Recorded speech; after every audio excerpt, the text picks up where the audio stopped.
Bien, muy buenas tardes. Gracias por la invitación. Disculparme un poco por la calidad de la voz. Vengo saliendo de un proceso de esta enfermedad pues, que ha golpeado al país y al mundo entero. Y por eso recomendarles a todos los presentes que sigan manteniendo los cuidados necesarios y que no se confíen.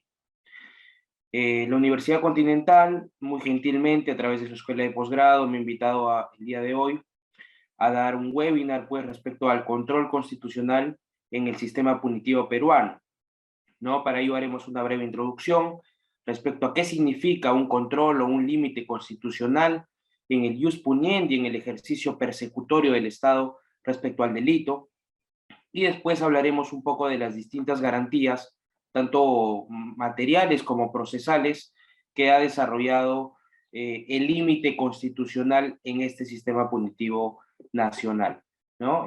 Voy a compartir la pantalla para poder dar inicio a nuestro seminario.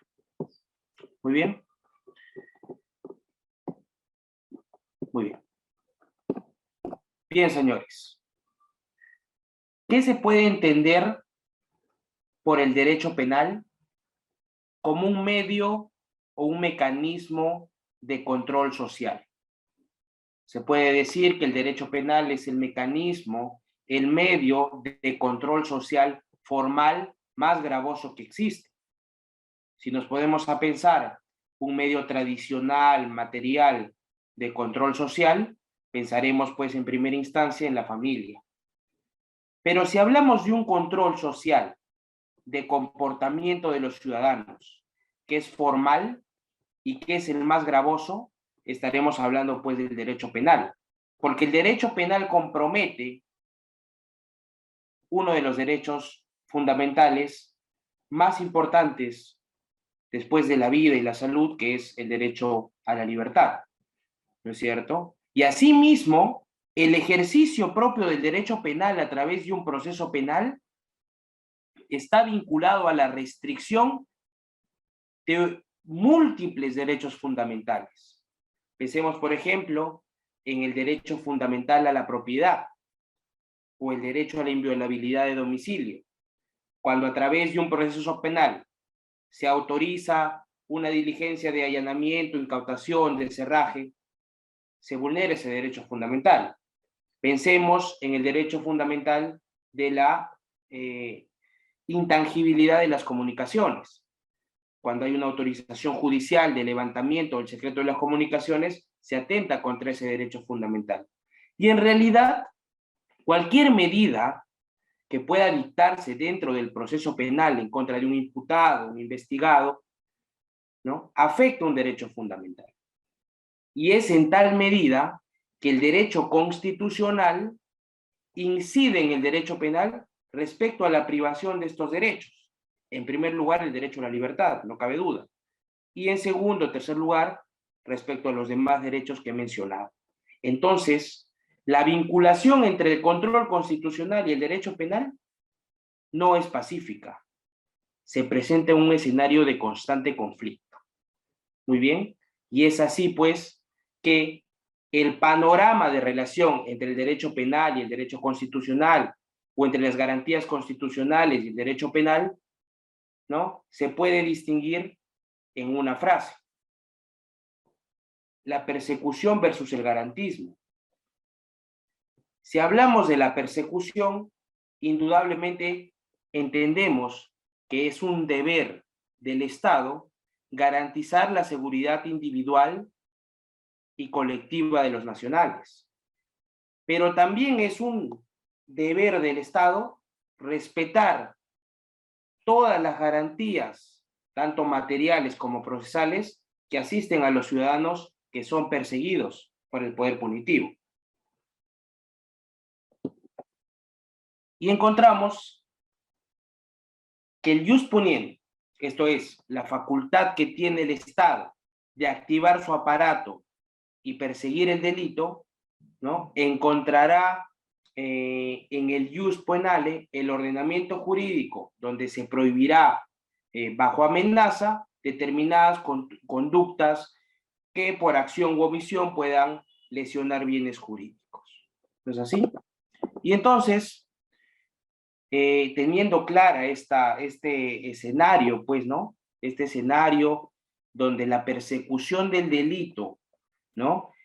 Conlleva un conflicto con las garantías, con los derechos fundamentales, es que el Tribunal Constitucional y nuestra propia Constitución, a través del programa constitucional penal del año 1993, ¿no? Ha determinado la existencia de ciertas garantías que pueden ser de orden material y también de orden procesal. Entonces, sin más preámbulo, vamos a tocar una a una de las garantías, tanto aquellas que son de orden material como aquellas que son de orden procesal. Las mismas que han sido reconocidas, como ya dije, por nuestro Tribunal Constitucional en distinta jurisprudencia. Bien. El primer principio, señores, la primera garantía de orden material, quizás la más importante, es el principio de legalidad penal, ¿no? Esa posibilidad de que el Estado no puede perseguir una conducta criminal si ésta no se encuentra con anterioridad, ¿no? Recogida en un código, ¿no? Recogida de manera escrita, de manera expresa, ¿no? Y de manera anterior, ¿no? Nullum crimen sine previa ley, ¿no? Principio de legalidad penal. Eso está clarísimo, es un principio básico, quizás de manual, elemental, ¿no? Que limita la actividad punitiva del Estado, precisamente porque el Estado no puede criminalizar una conducta si ésta previamente no se encuentra, pues, prohibida, ¿no? Y además, el principio de legalidad penal va un poco más allá, porque nos implica que la conducta prohibida debe estar lo suficientemente desarrollada para que el ciudadano pueda entender tal prohibición, ¿no? Entonces la ley tiene que ser escrita, la ley tiene que ser expresa y la ley tiene que ser previa a la conducta. No se podrá criminalizar una conducta si esta previamente no se encuentra prohibida en la norma.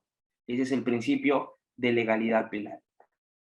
También tenemos el principio de culpabilidad, una segunda garantía material, también elemental, también de manual, quizás diríamos de lo primero que se aprende en la facultad cuando uno empieza a estudiar el derecho penal, ¿no? Y el principio de culpabilidad significa la necesidad de que el ciudadano pueda interiorizar, ¿no? Interiorizar la prohibición de esa conducta y que pueda ser capaz de razonar que esa conducta es prohibida, ¿no? El principio de culpabilidad, que también es parte de lo que conocemos como la teoría del delito, ¿no? Exige que el ciudadano receptor de la norma penal, receptor de esta norma prohibitiva, tenga la capacidad de interiorizar que esa conducta es un delito, ¿no? Bien, continuamos con el principio de proporcionalidad, otra garantía material importantísima.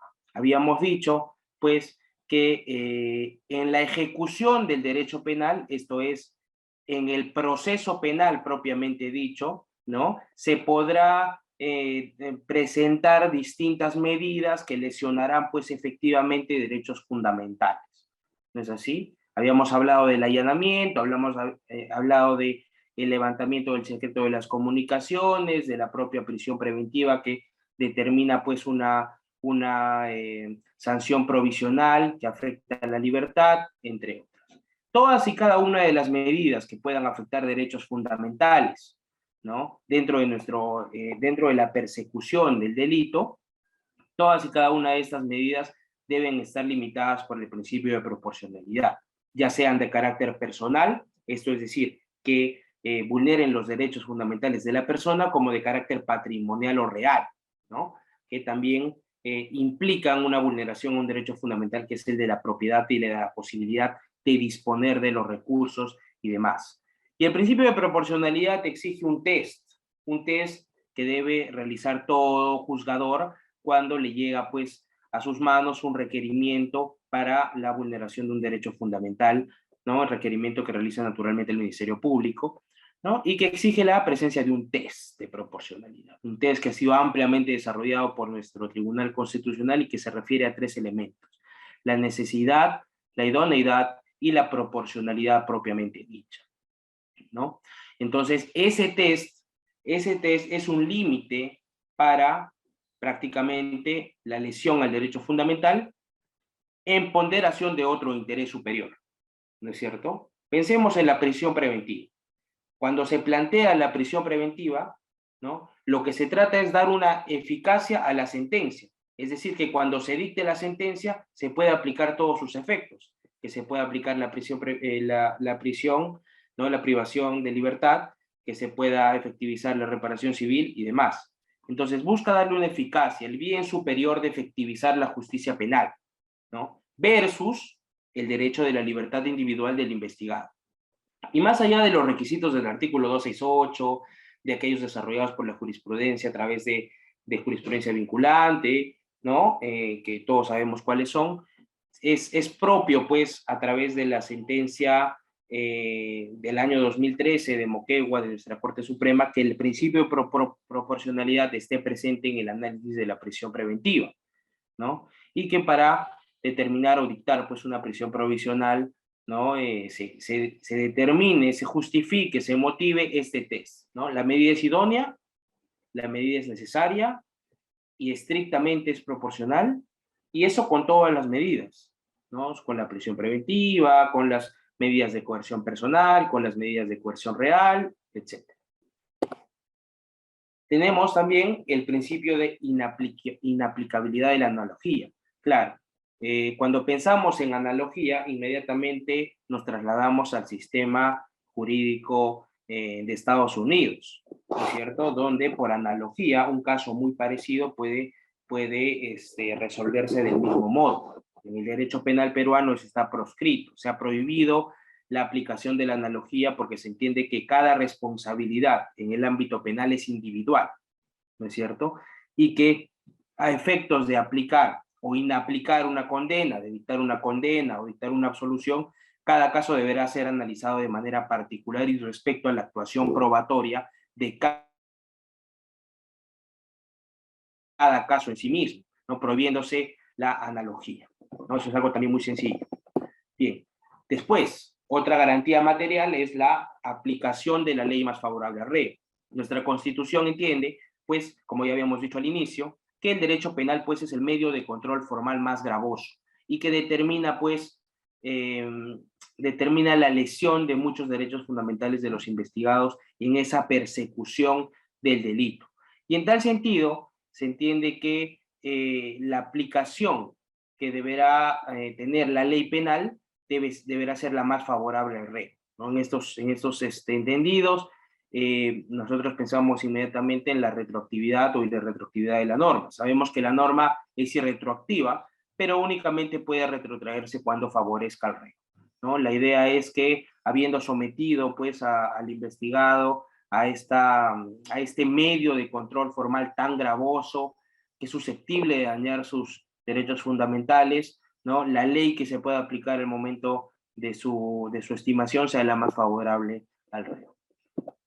Otro principio, otra garantía material que ofrece nuestra Constitución es el no ser condenado en ausencia. Lógicamente, este principio, ¿no?, determina que aquella persona procesada, sometida a un proceso penal, al momento de dictarse su sentencia esté presente, para que pueda conocer cuáles son los alcances de lo que finalmente se ha acreditado, ¿no?, respecto a su participación en el proceso penal, ¿no? Bastante sencillo también.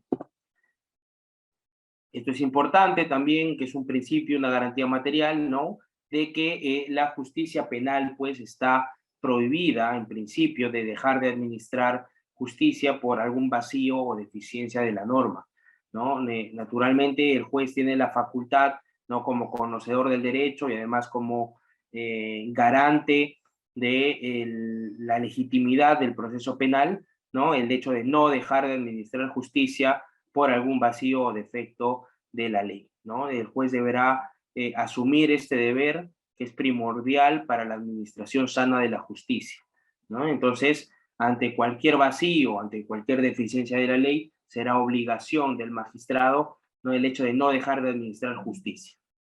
También algo bastante sencillo, ¿no? Habíamos hablado, pues, que la ley también es irretroactiva en materia penal, ¿no? Habíamos dicho, pues, que según el principio de legalidad, la ley tiene sus efectos posterior a su publicación, posterior a su promulgación, en medida de que determina la existencia de un comportamiento prohibido y la sanción, un supuesto de hecho y una sanción, ¿no?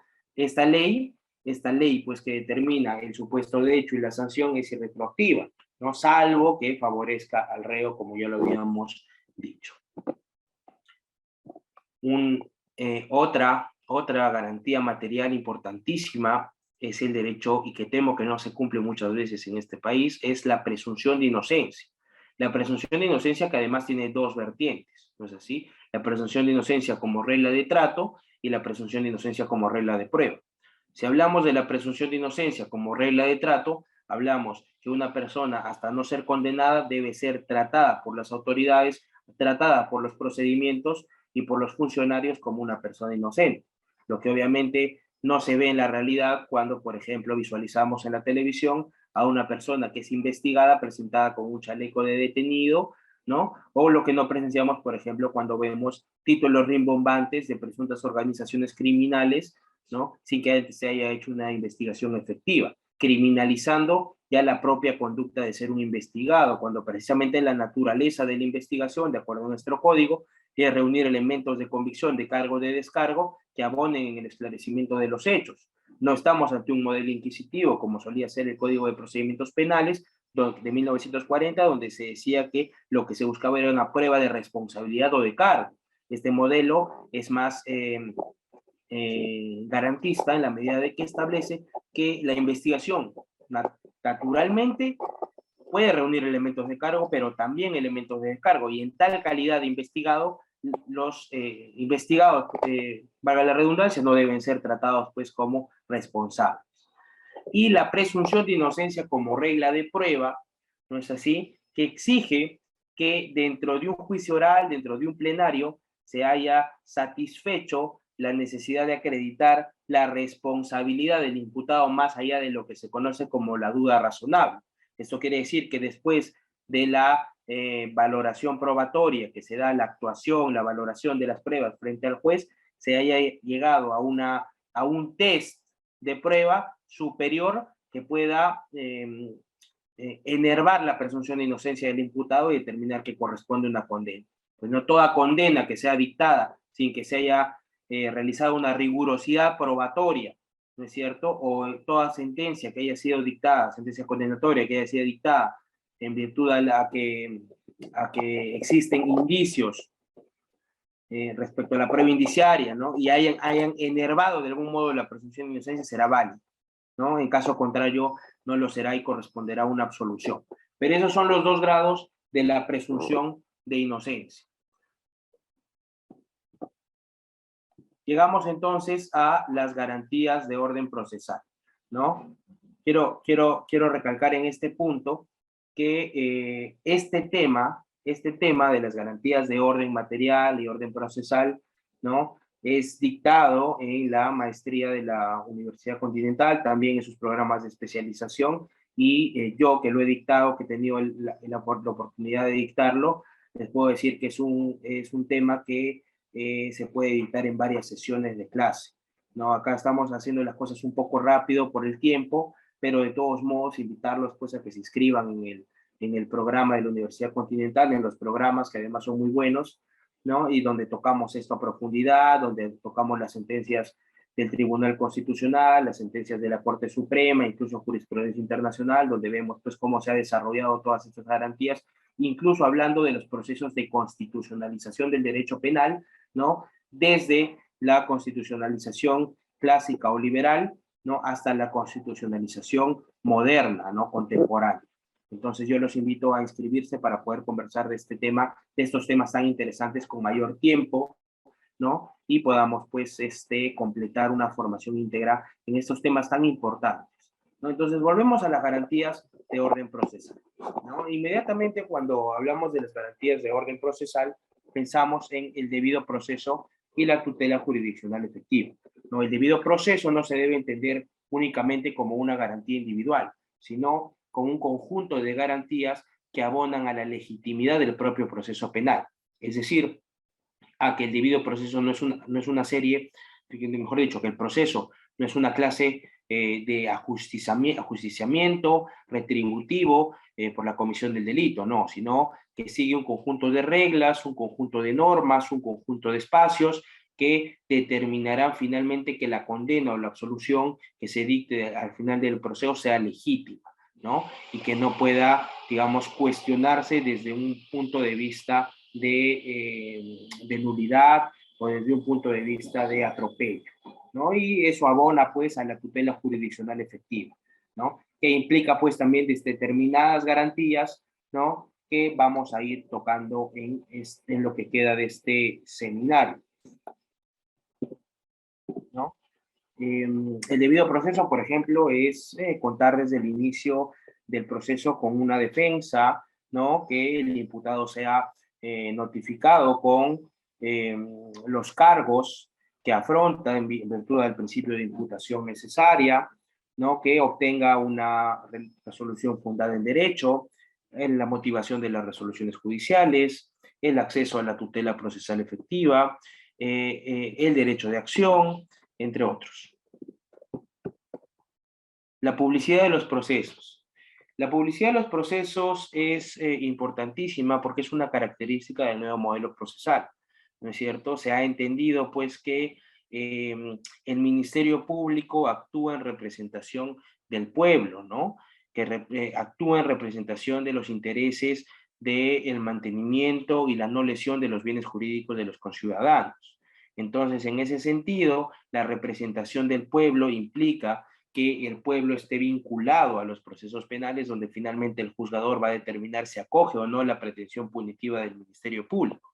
Y es por ello que se ha determinado la necesidad que los procesos en un ámbito de respeto a los derechos fundamentales y en un ámbito de un Estado constitucional de derecho sean públicos, es decir, que puedan ser visualizados por todos los ciudadanos que se sienten representados en el Ministerio Público y que determinan ese control judicial respecto a la absolución o condena del procesado, ¿no? Y que además también es garantía, pues, para el propio procesado de que se lleve a cabo con las reglas y garantías mínimas que corresponden, ¿no? Entonces tiene mucha utilidad y se ha determinado, pues, que los procesos sean públicos. Ahora, debemos señalar que con la coyuntura necesaria, que la coyuntura que hoy día vivimos, necesariamente se ha tenido que prescindir de esta característica, ¿no es cierto? Porque entendemos, pues, que en un espacio donde la mayoría de diligencias, audiencias son virtuales, pues no se comparten, pues, el link a la sociedad entera, ¿no? Como antes podían ser en los espacios públicos que eran los juzgados y los tribunales, cosa que ya no sucede, ¿no? Pero bueno, esa es una característica, es una garantía procesal. Tenemos la motivación escrita de las resoluciones judiciales, como no, en un Estado constitucional de derecho es preciso que la motivación de los jueces conste por escrito, ¿no? Y que sea una motivación, pues, eficiente, ¿no? Una motivación que esté alejada de todos aquellos criterios que ya ha construido nuestro Tribunal Constitucional respecto a la deficiencia en la motivación de las resoluciones judiciales. Recuerden que conforme ha desarrollado nuestro Tribunal Constitucional, tenemos motivación aparente, motivación inexistente, ¿no? Y logicidad en el razonamiento, entre otras. Entonces, una motivación escrita será adecuada cuando se aleje de aquellos supuestos que ha determinado nuestro Tribunal Constitucional como una motivación deficiente, ¿no? Y también será importante que se manifieste respecto a todas y cada una de las pretensiones de las partes, o sobre todo sobre las más importantes, sobre aquellas que puedan determinar o no la condena o la absolución, ¿no? Respecto a los argumentos de defensa de la defensa, ¿no? de los imputados, o respecto a los argumentos de condena que establece, pues, el Ministerio Público, ¿no? Una motivación respecto a las pretensiones, respecto a los argumentos de las partes, ¿no? Y por qué estas han sido acogidas o rechazadas, deberá ser plasmada, ¿no? Por los jueces, porque es la única manera de que se respete, pues, esta garantía procesal de la motivación escrita de las resoluciones judiciales. Tenemos también el derecho a la pluralidad de instancias. Naturalmente,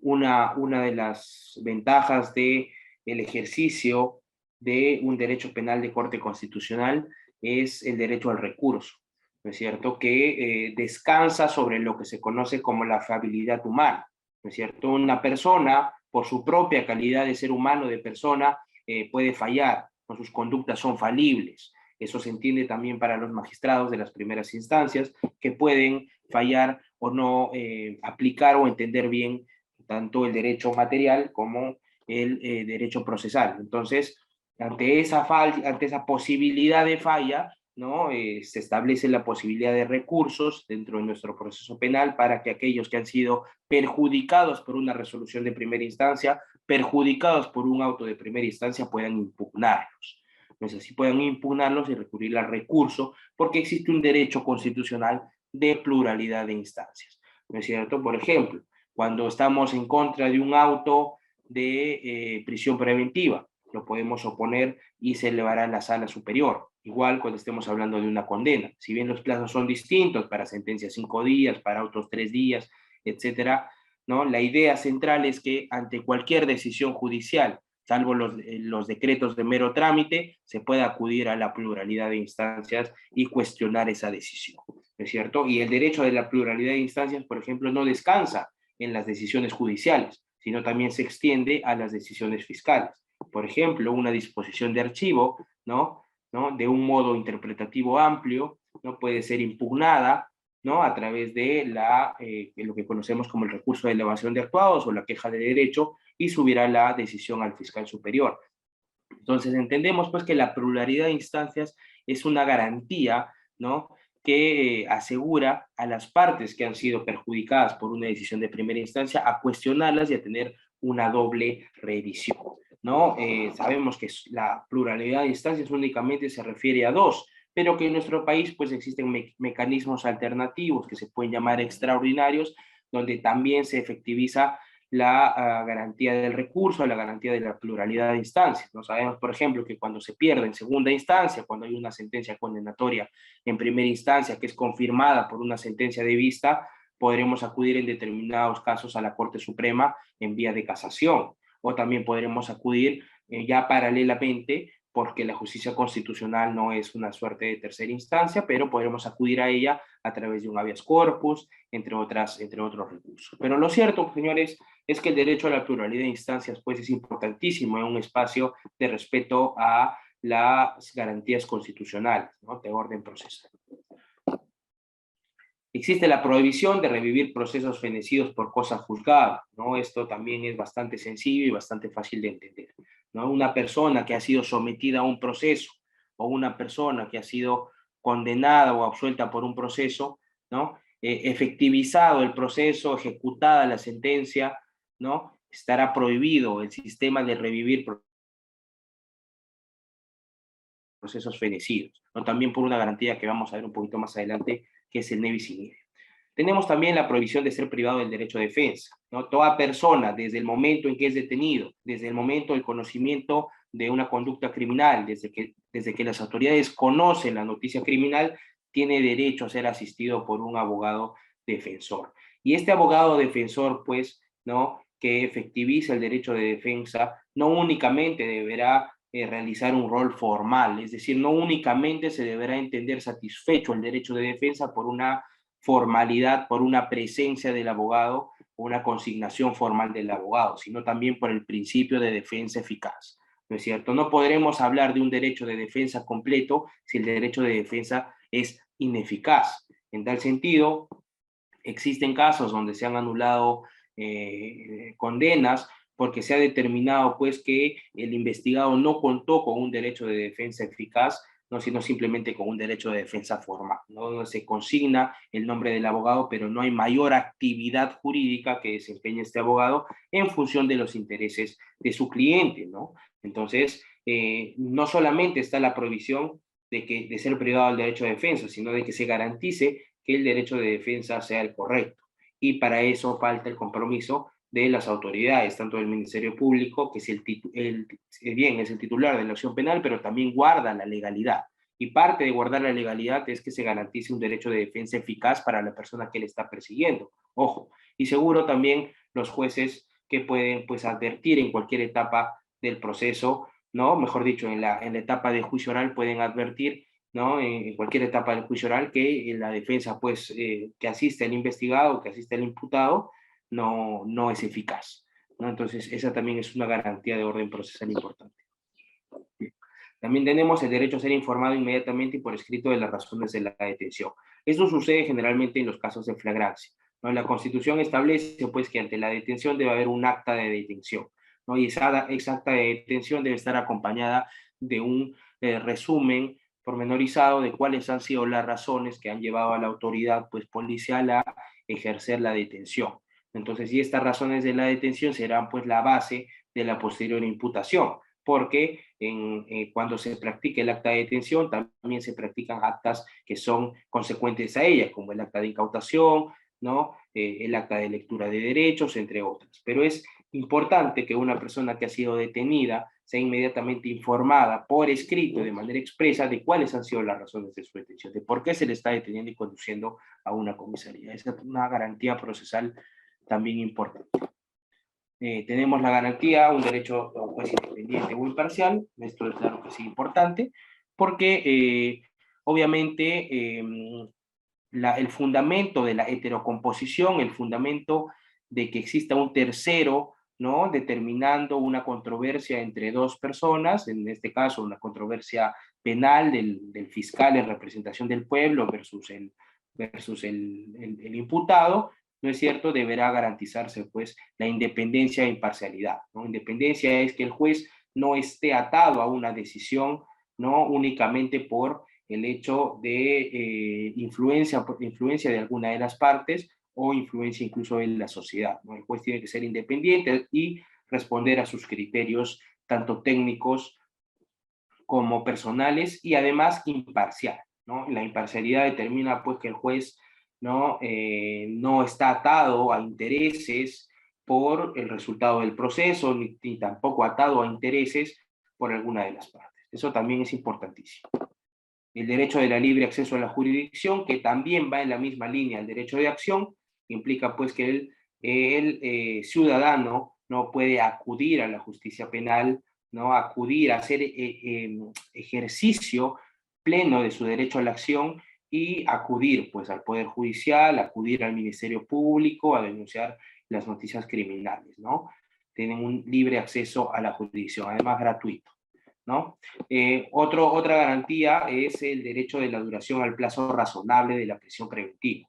Hablábamos hace un rato de la sentencia del año 2013 de Moquegua, ¿no? Donde la Corte Suprema, ¿no? Estableció que además de los presupuestos del artículo 268, ¿no? se debería hablar sobre la proporcionalidad y la duración razonable al plazo de prisión preventiva, ¿no? Sabemos que si bien los plazos se encuentran en la norma, comunes, 18 meses para casos complejos y 36 para casos de criminalidad organizada, no se puede dar, pues, la aplicación de este plazo de manera mecánica respecto a lo que dice la norma del código adjetivo, sino que también se deberá analizar cada caso en concreto y atendiendo al carácter variable de una prisión preventiva, de cualquier medida de coerción en realidad, que tiene un carácter variable, un carácter cambiante. En tal sentido, se deberá hacer, pues, una valoración de cuál es el plazo razonable para la prisión preventiva, y un plazo razonable, pues, se determina únicamente haciendo un análisis sobre cuándo puede desaparecer o no este peligro de fuga, este peligro de entorpecimiento de la actividad probatoria, o si dentro de la investigación se ha modificado alguna condición de responsabilidad, ¿no? Algún elemento de descargo importante que haga presumir, pues, que no se cumple con el primer ítem del artículo 268 y que corresponderá a la variación de la prisión preventiva. Entonces, en base a eso es que se determina el derecho al plazo razonable de la prisión preventiva. También tenemos el derecho a la prueba, como no. El derecho a la prueba, pues, importantísimo, determina que toda persona tiene derecho a acreditar sus alegaciones y a acreditar sus pretensiones y a presentar, ¿no? Obviamente de acuerdo a los tiempos y plazos del propio proceso, sus pruebas, ¿no es cierto? O sea, sabemos que recién adquiere calidad de prueba cuando estamos en juicio oral y que antes tiene la calidad de elemento de convicción, ¿no? Pero en base más allá de esta diferencia que se hace, ¿no? Toda parte, tanto la parte persecutora como la defensa, puede presentar sus elementos de cargo o descargo, hablamos de la investigación, y sus pruebas de cargo y descargo para que estas en juicio oral, en el plenario, sean primero admitidas, ¿no? Y después valoradas. Claro que el derecho a la prueba tiene algunos límites, ¿no es cierto? Como que la prueba sea pertinente, conducente, útil y sobre todo legal, ¿no? El derecho a ser juzgado sin dilaciones indebidas también implica el derecho al plazo razonable, ¿no? Reconocido por la Corte Interamericana de Derechos Humanos, por el Tribunal Constitucional, que implica que el plazo razonable, ¿no?, está ligado de manera indubitable con el principio de presunción de inocencia como regla de trato, porque no se puede someter a una persona a tener la calidad de eterna investigada o de eterna investigada, ¿no? En tal sentido, será importante que cuando hablamos de este derecho a ser juzgado sin dilaciones indebidas, se aplique un plazo razonable para cada imputación concreta, ¿no es cierto? También se han definido distintos criterios para entender cuándo se puede hablar de plazo razonable y cuándo no.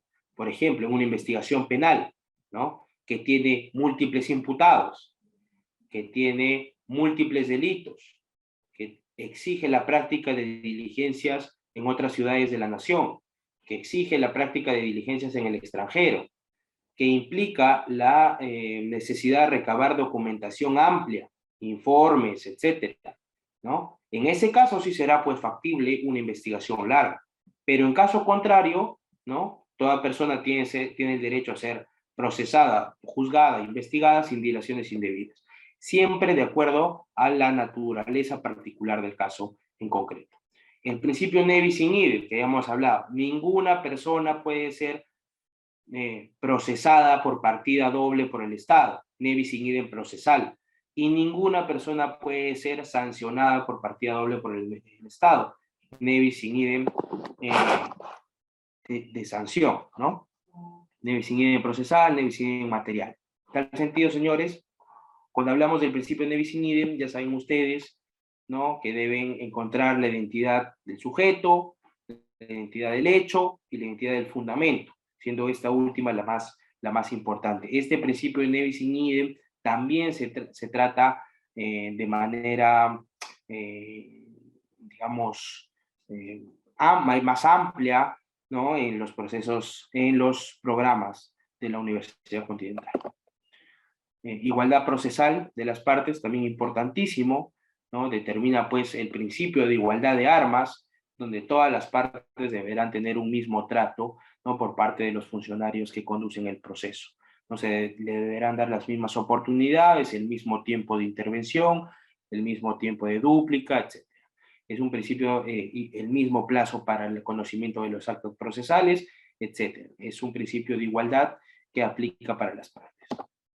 Derecho a la ejecución de las resoluciones judiciales también es una garantía procesal importante, porque no habrá justicia pues si la justicia no se efectiviza, ¿no? Dice un dicho que el papel aguanta todo, pero finalmente después del papel, ¿no?, si la justicia no se materializa en hechos concretos, no se podrá hablar de justicia. Entonces, también es una garantía el derecho a la ejecución de las resoluciones judiciales, ya sea estas de índole penal o de cualquier otra índole. Entonces, señores, eso ha sido un poco, hemos corrido un poco por tema del tiempo, unos temas que se van tratando con mayor profundidad, con casos prácticos y demás, pero nuevamente pues invitarlos a que se puedan inscribir a estos programas tan buenos de la Universidad Continental para que podamos hablar de esto con más calma, con mayor amplitud y obviamente a servicio de ustedes y de la comunidad jurídica como siempre, ¿no? Agradecer a la Universidad Continental por la invitación y a todos y cada uno de ustedes por hacerse presentes. Mil gracias.